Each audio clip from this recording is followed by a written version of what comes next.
নমস্কার। আজকে আমি আপনাদের সামনে আবার এসেছি। আগের দিন আমি কথা দিয়েছিলাম যে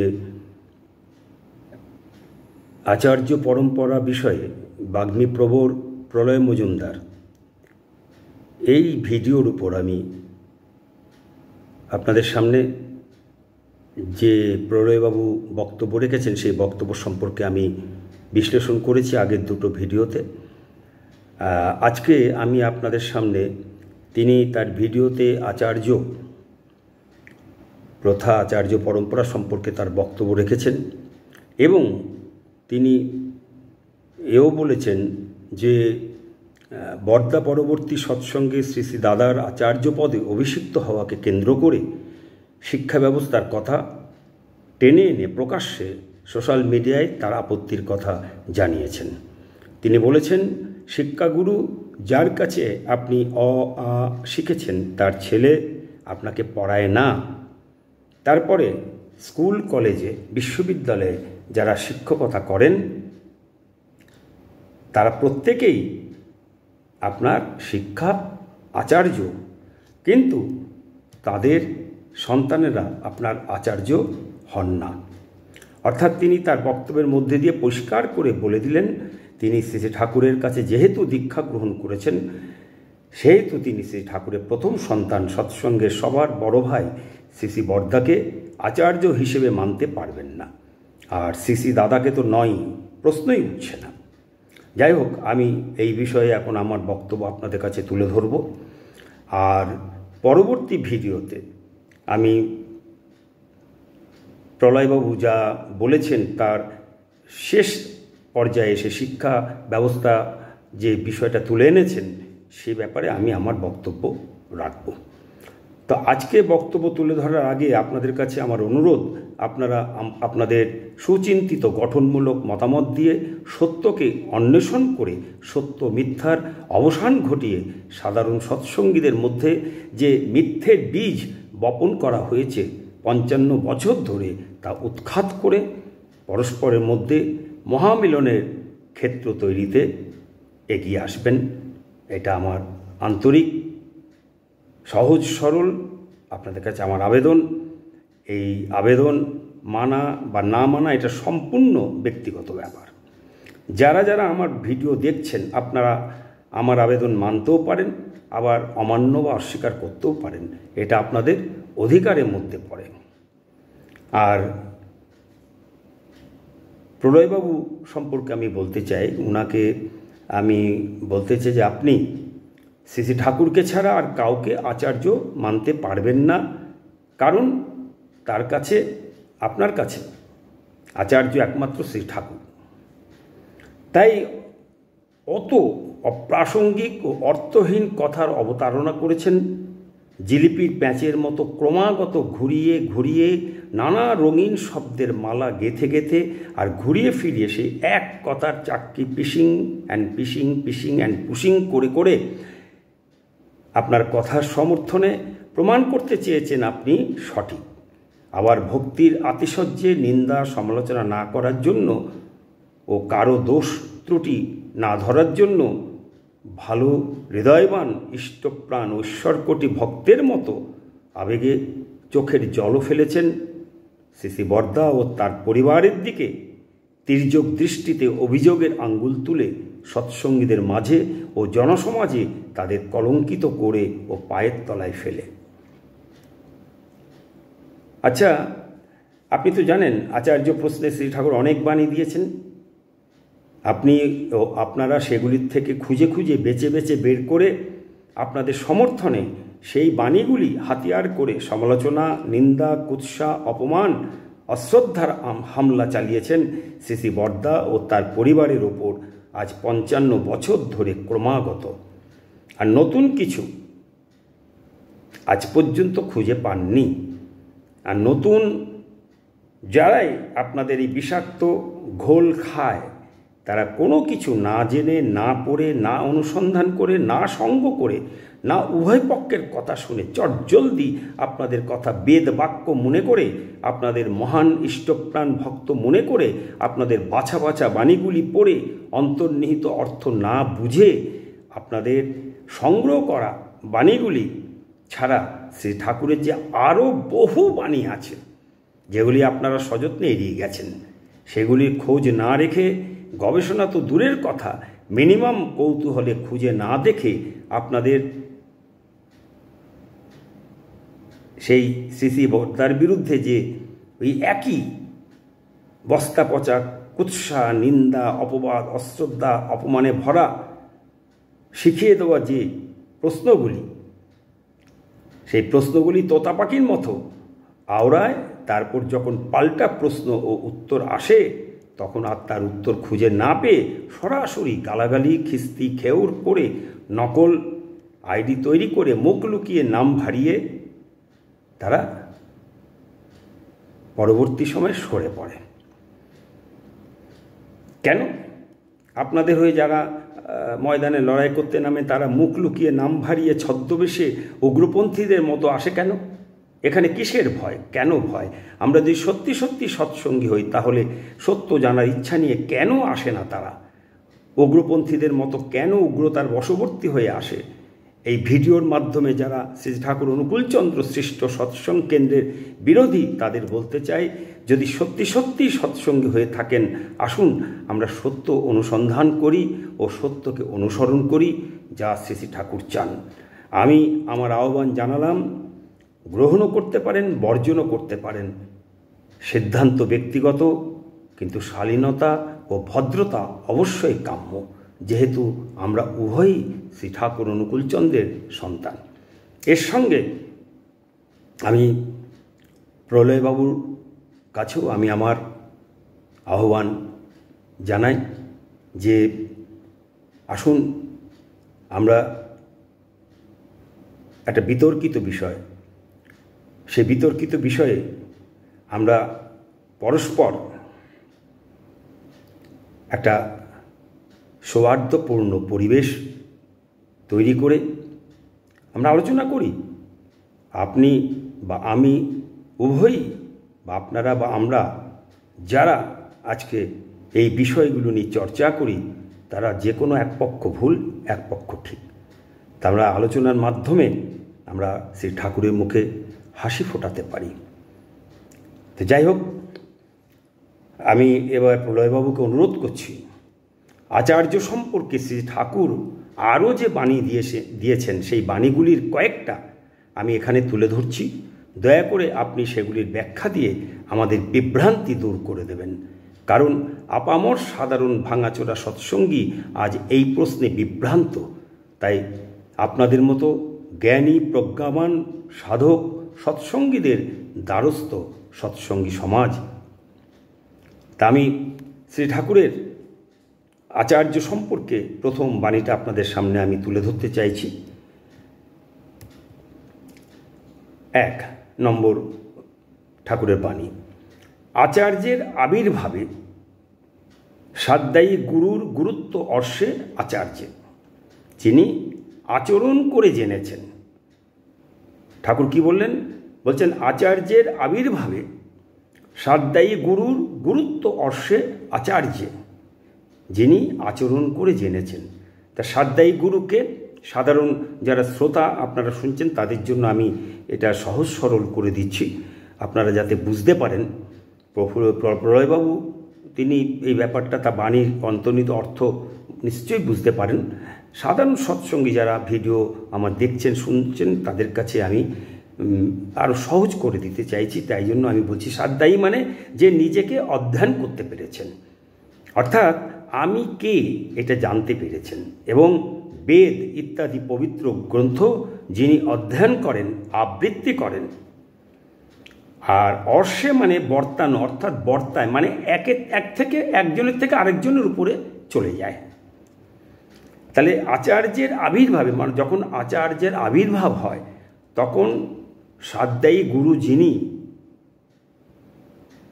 যখন আচার্য ছিল না তখন সাধ্যায়ী গুরুর গুরুত্ব ছিল।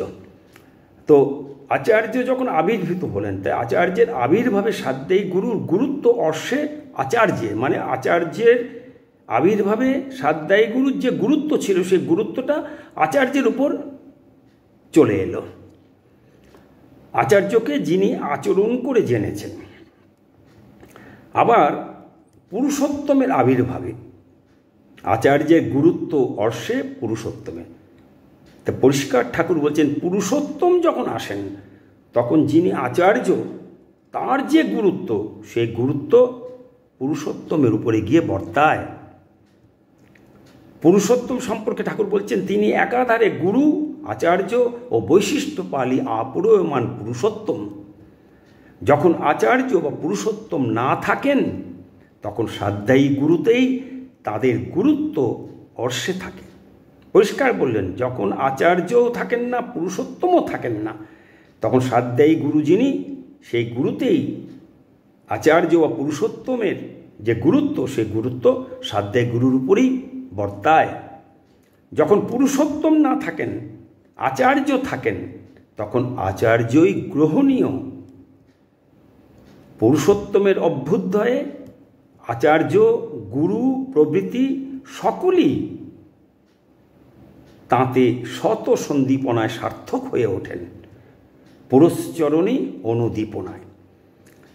ঠাকুর বলছেন, যখন পুরুষোত্তম আসেন তখন আচার্য যিনি, গুরু যিনি, স্বাধ্যায়ী গুরু যেই হন না কেন, প্রত্যেকেরই, সকলেই পুরুষোত্তমে নিজেকে উৎসাহিত করে তোলেন। নিজেকে উৎসাহিত করে তোলেন কেন? সামনে এগিয়ে যাওয়ার যে একটা প্রকাশ, নিজেকে এগিয়ে নিয়ে যাওয়ার যে উজ্জ্বলতা, সে প্রকাশে নিজেকে উৎসাহিত করে তোলেন, করে তুলে পুরুষোত্তমের দিকে এগিয়ে যান। এক কথায়, পুরুষোত্তম যখন বর্তমান তখন তিনিই স্মরণীয়। পুরুষোত্তমের অবর্তমানে তন্নিষ্ঠ তত্ত্বপা আচার্যই স্মরণীয়। পরিষ্কার বলে দিচ্ছেন, এক কথায় পুরুষোত্তম যখন বর্তমান তখন তিনিই স্মরণীয়, আর পুরুষোত্তমের অবর্তমানে তন্নিষ্ঠ, তাঁতে নিষ্ঠ, তত্ত্বপা, তার তপস্যায় মগ্ন যিনি, সেই আচার্যই স্মরণীয়। আবার আচার্যও যখন না থাকেন তখন পুরুষোত্তম নিষ্ঠ, পুরুষোত্তমে নিষ্ঠাবান স্বাধ্যায়ী গুরুই আশ্রয়নীয়। তখন স্বাধ্যায়ী গুরু যিনি, তার আশ্রয়ে থাকতে হয়। ফল কথা, আচার্য ও স্বাধ্যায়ী গুরুর গুরুত্বের উৎসই হল পুরুষোত্তম নিষ্ঠা, এবং সর্ব অবস্থায় পুরুষোত্তমই উপাস্য ও ইষ্ট মানুষের। আর পূর্বতন পুরুষোত্তম যারা, তাহলে কি বললেন, সব অবস্থাতেই পুরুষোত্তমই একমাত্র মানুষের উপাস্য ও ইষ্ট। আর পূর্বতন পুরুষোত্তম যারা, তারা সবাই আপূরিত জীবন্ত হয়ে ওঠেন সাম্প্রতিক পুরুষোত্তমে। বর্তমান যিনি পুরুষোত্তম আসেন, সেই পুরুষোত্তমে পূর্বতন পুরুষোত্তমরা সবাই জাগ্রত থাকেন, জীবন্ত থাকেন।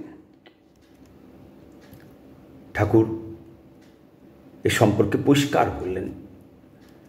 ঠাকুরকে একবার প্রশ্ন করা হয়েছিল যে গুরুর তিরোধানে আর গুরুর প্রয়োজন আছে কি না।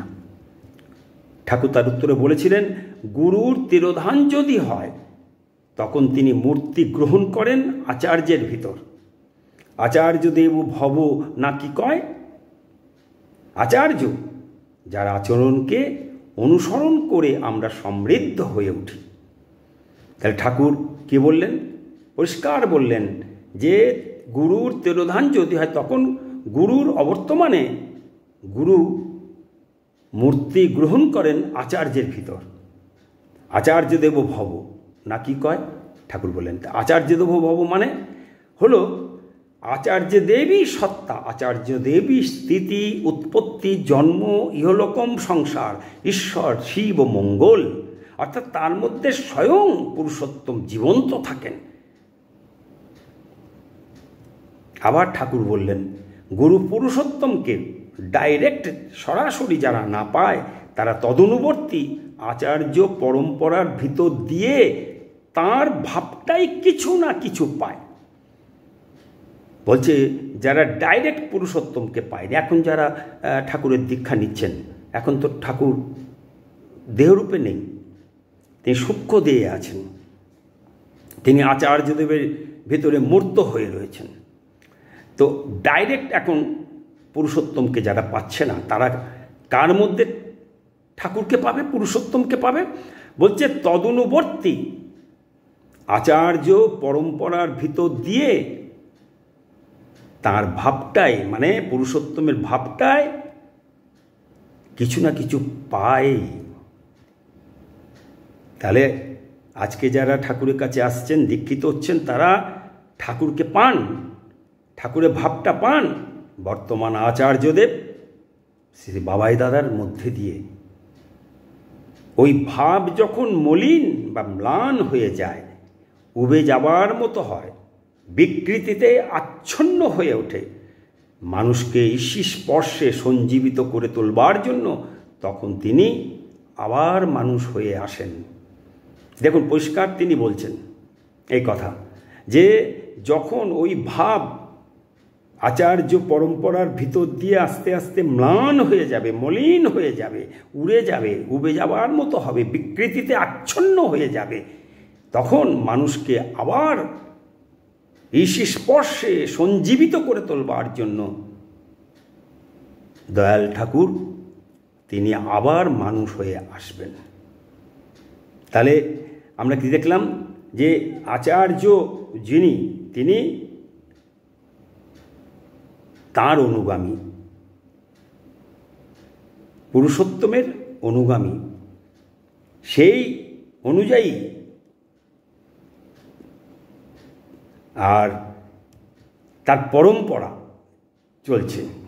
বড়দা শ্রী শ্রী দাদা, বর্তমান আচার্যদেব শ্রী বাবাই দাদা, এই যে পরম্পরা, এক ব্যক্তি থেকে বা এক ঘটনা থেকে অন্য ব্যক্তি বা অন্য ঘটনায় যে পরিণতি বা গতি, সেই গতি যখন ম্লান হয়ে যাবে, ওই ভাব যখন মলিন হয়ে যাবে, তখন মানুষকে ঐশ্বরীয় স্পর্শে সঞ্জীবিত করে তোলবার জন্য তিনি আবার আসবেন। এছাড়াও তিনি বললেন, আমি কয়েকটা বাণী তুলে ধরছি তার, সম্ভবত আপনি প্রলয়বাবু বা আপনারা যারা সৎসঙ্গ বিকৃতভাবে ঠাকুরকে প্রচার করছেন বলে আপনারা 55 বছর ধরে ঢাকঢোল পেটাচ্ছেন, তাদের সকলকে বলছি, ঠাকুর বললেন, পুরুষোত্তমই রাজা প্রজা, জীবন যশের খেই, জন্মগত গুরু আচার্য, ঋত্বিক অধ্যর্য সেই, যাজক পূজক শিষ্য তিনি, গরিব ধনী একই জন, হৃদয় জোড়া সৃষ্টি ছাড়া সৎ অসতের বিশ্রয়ন। তাহলে তিনি পরিষ্কার বললেন যে আমরা এর মধ্যে থেকে একটা জিনিস পরিষ্কার পেলাম, সেটা কি, পুরুষোত্তমই হচ্ছেন রাজা, পুরুষোত্তমই প্রজা, পুরুষোত্তমই গুরু, পুরুষোত্তমই আচার্য। আপনারা যেটা বলছেন ঠিক কথায়, পুরুষোত্তমই আচার্য, পুরুষোত্তমই ঋত্বিক, পুরুষোত্তমই অধ্যর্য, পুরুষোত্তমী যাজক, পুরুষোত্তমী পূজক, পুরুষোত্তমী শিষ্য, তিনিই গরিব, তিনিই ধনী, একই জন। তাহলে সেই অর্থে যদি পুরুষোত্তম নিজেই যদি ঋত্বিক হন, তাহলে খুব সহজ একটা ছোট প্রশ্ন আপনাকে, যে তিনি ঋত্বিক, বাকিরা প্রতিঋত্বিক, সহপ্রতিঋত্বিক ইত্যাদি ইত্যাদি, যাই হোক তিনি ঋত্বিক, তাহলে ঋত্বিকদের আচার্যদেব ছিলেন তো কে ছিলেন ঋত্বিকদের আচার্যদেব? ঠাকুর থাকাকালীন ঋত্বিকদের আচার্যদেব কে ছিলেন? নিশ্চয়ই আপনি জানেন, ঋত্বিকদের আচার্যদেব ছিলেন কেষ্টদা, কৃষ্ণপ্রসন্ন ভট্টাচার্যদা। তাহলে ঋত্বিক ছিলেন স্বয়ং ঠাকুর, তাহলে তারও আচার্য ছিলেন আরেকজন, অন্য একজন কেষ্টদা। কেষ্টদাও ঋত্বিক, ঠাকুরও ঋত্বিক, আপনিও ঋত্বিক, আপনারাও ঋত্বিক, সকলকে আমরা ঋত্বিক বলি। প্রতিঋত্বিক, সহপ্রতিঋত্বিক, যিনিই হন না কেন সকলকে আমরা ঋত্বিক কথায়, আমরা স্বাভাবিক কথাতে আমরা সেটা বলি। তাহলে যদি তাই হয় তাহলে ঋত্বিক, স্বয়ং ঠাকুর যখন, তো ঋত্বিকদের আচার্যও ঠাকুরের হওয়া উচিত ছিল। তাহলে আমরা কি দেখলাম? ঋত্বিকদের আচার্য কিন্তু ঠাকুর নন, কেষ্টদা ছিলেন ঋত্বিকদের আচার্য। তাহলে আচার্য যদি ঋত্বিকদের অন্য কেউ হতে পারেন, অর্থাৎ কেষ্টদা ঋত্বিকদের কেমনভাবে চলতে হবে সেটা তিনি ঠাকুরের কাছ থেকে শিখে নিয়েছিলেন। ঠাকুরের কাছ থেকে শিখে নিয়ে তিনি নিজে আচরণ করেছিলেন নিজের জীবনে, তারপর তিনি সবাইকে সেটা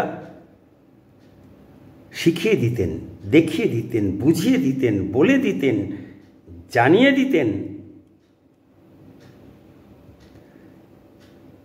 তা সেক্ষেত্রে ঋত্বিক আচার্য হওয়া যেতে পারে।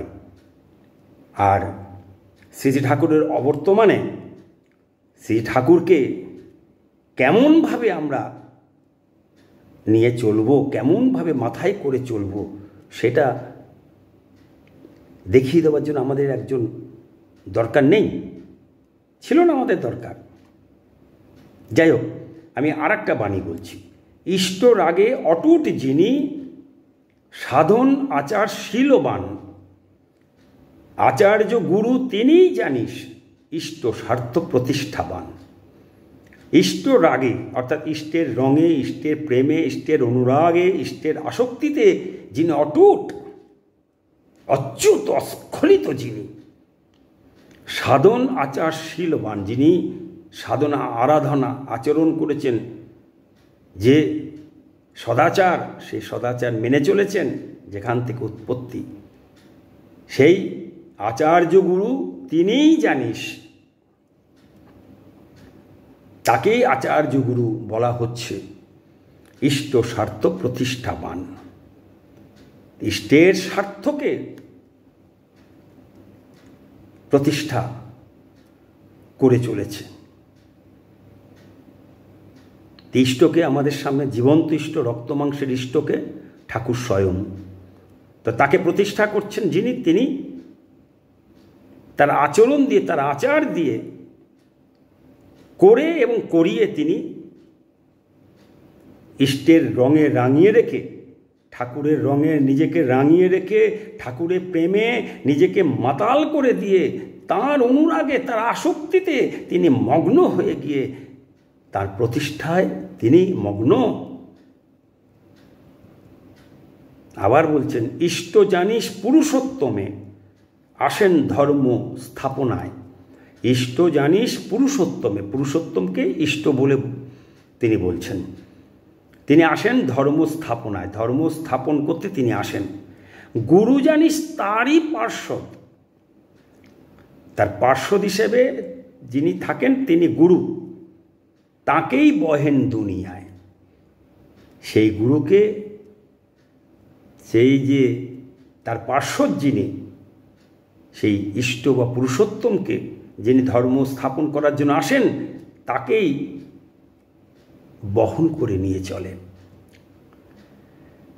তাহলে আমি এর আগে একটা ইয়েতে দেখছিলাম, মাস্টার উইদিন চ্যানেলে দেখেছিলাম, আমার মনে পড়ছে যে দেবাশিসবাবু, সৌভিকবাবু কটূক্তি করেছিলেন এই আচার্য প্রথা নিয়ে, রামকৃষ্ণ মিশনের দৃষ্টান্ত তুলে ধরে, যে ঠাকুর রামকৃষ্ণ আর সামনে যিনি মহারাজ দীক্ষা দিচ্ছেন তিনি গুরু, ঠাকুর রামকৃষ্ণ গোল, কিন্তু গুরু সামনে বসে আছেন। তিনি এরকম একটা ভিডিওতে বক্তব্য তুলে ধরে তারা বলতে চেয়েছেন যে সেটা একই রকম আমাদের এখানেও তাই, যে ঠাকুর আর সামনে আচার্য, গুরু সেজে বসে আছেন। তাহলে ঠাকুর কি বললেন? ইষ্ট জানিস পুরুষোত্তমে আসেন ধর্ম স্থাপনায়, গুরু জানিস তারই পার্শ্বদ তাকেই বহেন দুনিয়ায়। তিনি আরও বললেন, আগত যিনি, উপস্থিত যিনি, তার বিগতিতে বা তার তিরোভাবে, তার বংশে যদি তাতে অচ্যুত সশ্রদ্ধ আনতিসম্পন্ন প্রবুদ্ধ সেবাপ্রাণ, তদ্বিধি ও নীতির সুষ্ঠু পরিচারক ও পরিচালক, সানুকম্পী চর্যানিরত সমন্বয়ী সামঞ্জস্য প্রধান, পদনির্লোভ অদ্রোহী শিষ্ট নিয়ন্ত্রক, প্রীতিপ্রাণ এমনতর কেউ থাকেন, তাঁরই অনুগমন করো। কিংবা তাও যদি না পাও, তবে তাঁর কৃষ্টি সন্ততির ভিতর অমনতর গুণ সম্পন্ন যিনি, তাঁরই অনুগমন করো পারম্পর্যে, যতক্ষণ আবার আগতের অভ্যুত্থান না হয়। ঠকবে না, শিষ্ট সমন্বয়ে সম্বর্ধনাও পাবে। এই যে তিনি বললেন, এটা কি মানে? এটার মানে নিয়ে, এটা নিয়ে চর্চা হোক। চর্চা হওয়ার সময় এসেছে তো নাকি? কি বলেন আপনি প্রলয়বাবু? এই যে তিনি বললেন যে তার বিগতিতে বা তিরোভাবে তার বংশে যদি তাতে অচ্যুত সশ্রদ্ধ আনতিসম্পন্ন প্রবুদ্ধ সেবাপ্রাণ, তদ্বিধি ও নীতির সুষ্ঠু পরিচারক ও পরিপালক, সানুকম্পী চর্যানিরত সমন্বয়ী সামঞ্জস্য প্রধান, পদনির্লোভ অদ্রোহী শিষ্ট নিয়ন্ত্রক, প্রীতিপ্রাণ এমনতর কেউ থাকেন। আপনার কি মনে হয় তার বংশে এমনতর কেউ নেই? কেউ ছিলেন না? হ্যাঁ, সিসি বর্দা মধ্যে কোনো গুণাবলীগুলো ছিল না। আর সিসি বর্দা সম্পর্কে ঠাকুর কত কথা বলে গেছেন। আপনিও আপনার বক্তব্যে সিসি বর্দাকে কত প্রশংসা করেছেন, কত কথা বলেছেন তার সম্পর্কে। কেন বলেছেন? হ্যাঁ, তাহলে সিসি বর্দাকে বাদ দিয়ে আর কার মধ্যে ছিল বংশে এরকম? একজনও বলুন। আচ্ছা, মানলাম সিসি বর্দার মধ্যেও নেই, তার পরিবারে ঠাকুর পরিবারের বংশের কেউ নেই। তাহলে তিনি তো বলছেন, যদি কেউ না থাকে, না পাও, তার কৃষ্টি সন্ততির ভিতর আজকে কোটি কোটি সন্তান, কোটি কোটি দীক্ষিত। আর সেই সময়ে এক্সে ভরকর এক ভক্ত ছিলেন, তাই তো? ছিলেন নাকি? আপনি যেমন বাগ্মী প্রবর, সেরকম তো ভক্ত প্রবররা ছিল উচ্চ মার্গের। তো সেই যে কৃষ্টিজাত সন্তান যারা, তাদের মধ্যে কি এই যে তার বাণীতে যে কথাগুলি আমি এর আগে দুবার পড়লাম, সেই অমনতর গুণ সম্পন্ন একজনও ছিলেন না? হ্যাঁ, তাহলে কি বললেন তিনি? যে তারই অনুগমন করো। যদি বংশে থাকে তাহলে তার, আর যদি বংশে না থাকে, তখন কৃষ্টিজাত সন্তান যদি কেউ থাকে, তাকে অনুগমন করো পারম্পর্যে, পরম্পরা অনুযায়ী করে যাও। যতক্ষণ আবার আগতের অভ্যুত্থান না হয়, যতক্ষণ তিনি না আসছেন, ততক্ষণ পর্যন্ত বলছেন ঠকবে না, ঠকবে না। তিনি নিজের মুখে বলছে ঠকবে না, শিষ্ট সমন্বয়ে সম্বর্ধনাও পাবে। তাহলে আপনি বলুন, ঠাকুরের রক্ত বইছে যাদের মধ্যে, তার মধ্যে যদি এরকম ঠাকুর যে বর্ণনা দিলেন তা যদি না পাওয়া যায়, হ্যাঁ, ঠাকুরের রক্ত বইছে না যাদের মধ্যে, জীবাত্মা, যারা জীবাত্মা থেকে হয়তো সাধনা করে করে মহাত্মা উত্তীর্ণ হয়েছে, হ্যাঁ, তাদের মধ্যে ঠাকুরের বংশে রক্ত বয়ে চলেছে, তার যে রক্ত, সে রক্তের মধ্যে তাহলে তিনি যে বললেন কথাটা, যে ইষ্ট গুরু পুরুষোত্তম প্রতীকগুরু বংশধর, রেত শরীরে সুপ্ত থেকে জ্যান্ত তিনি নিরন্তর। তাহলে তিনি তো পরিষ্কার বলে দিয়েছেন তিনি রেত শরীরে জ্যান্ত আছেন রক্তের মধ্যে।